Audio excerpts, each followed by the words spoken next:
What's going on, Guardians? Briar Rabbit here. Welcome to Shard It or Keep It, the series where I make an argument both for and against dismantling an item, and you make the decision. This week, we will be making the big decision for the new legendary hand cannon, the Jewel of Osiris. But first, let's take a look at the results for last week's weapon, the 5.5A ALLFATE. The ALLFATE is a legendary pulse rifle currently for sale by the Vanguard Quartermaster. It has medium rate of fire and impact stats, and mine has the Grave Robber and Headseeker perks. Arguments for sharding this weapon include: no elemental damage means I won't be using it in PvE.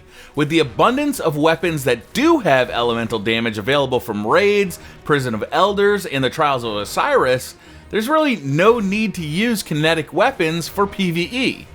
In PvP, the perks on this don't really work that well. Grave Robber has a chance to refill the magazine with a melee kill, but doesn't proc often enough to feel useful. And Headseeker doesn't have enough of an effect to increase its time to kill in a significant way. Arguments for keeping this weapon?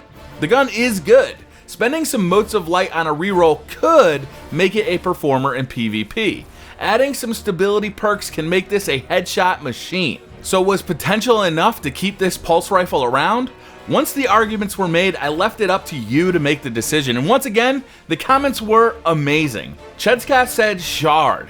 It's middle ground between low rate of fire, high impact, and high rate of fire, low impact, so it does not fit a certain category. Many better weapons like Messenger or Spare Change, for example. Aching Bale said keep that beast. Feed it a few motes of light and it will be chewing through people like a chainsaw. And CWA Draxel said, with ALLFATE, you're in good hands. Keep it.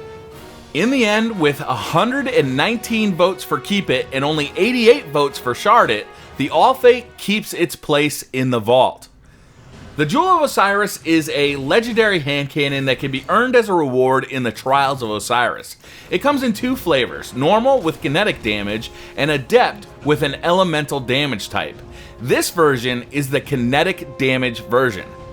The Jewel falls into the high end of the hand cannon damage spectrum with an impact of 81, a stat shared by other popular hand cannons like Hawkmoon, Red Hand, and Fatebringer. It's got good range, medium stability, and a good deal of aim assist. The magazine size is 9 rounds. Perks on this weapon include Icarus, improved accuracy while airborne, and Third Eye, radar stays active while aiming down sights. So why would I keep this weapon? In PvP, it's fun as hell to use. It's a very good legendary hand cannon, the stats are balanced, the perks are fun and unique, and the damage is spot on. In the Crucible, the Jewel is a very forgiving 3-shot kill. Doing 57 damage to the body and 86 damage to the head means 2 body shots and a headshot are all it takes to consistently get kills in the Crucible. And with its high aim assist and good stability, it's fairly easy to use. And the perks are crazy fun. If you like to be very mobile, Third Eye and Icarus are great perks. You never lose your radar, so you always know where the enemy is, and you can bounce around like a jackrabbit and still be fairly accurate while in the air. It's just fun. So I clearly like this weapon. What reasons could I have for sharding it? Well, it's the kinetic version, so I won't be using it in PvE. Even though I really do enjoy using it, the Adept version, the Fatebringer, even the Word of Crota are better at dealing with shielded enemies in PvE.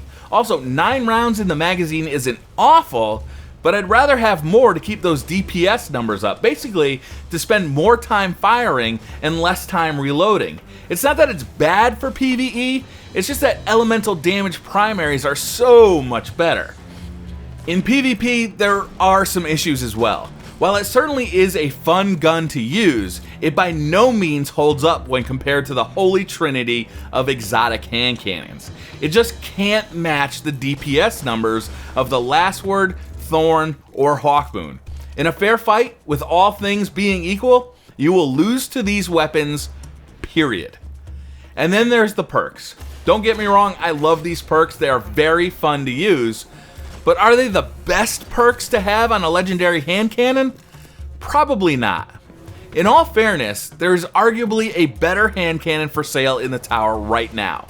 If you compare this weapon to the Red Hand 9, which has the same impact and fire rate, but better stability and aim assistance, and the ability to be reforged to get the perks of your choice, I think that you'll see the Jewel doesn't hold up that well. And while you can't get Third Eye on the Red Hand, I would argue there are better perks for a hand cannon available. Outlaw, Hipfire, or Counterbalance come to mind immediately. So that's the argument. The Jewel of Osiris is a super fun gun to use that is outclassed by exotics and even other legendaries that are far easier to obtain. Is that enough to keep it in the vault, or is this just a mote of light waiting to happen? That's up to you. In the comments below, cast your vote. Shard it or keep it, and in the next episode, I will act upon your recommendation. Thank you very much for watching. Don't forget to hit that like button if you liked the video, subscribe if you're new to the channel, and I'll see you guys next time.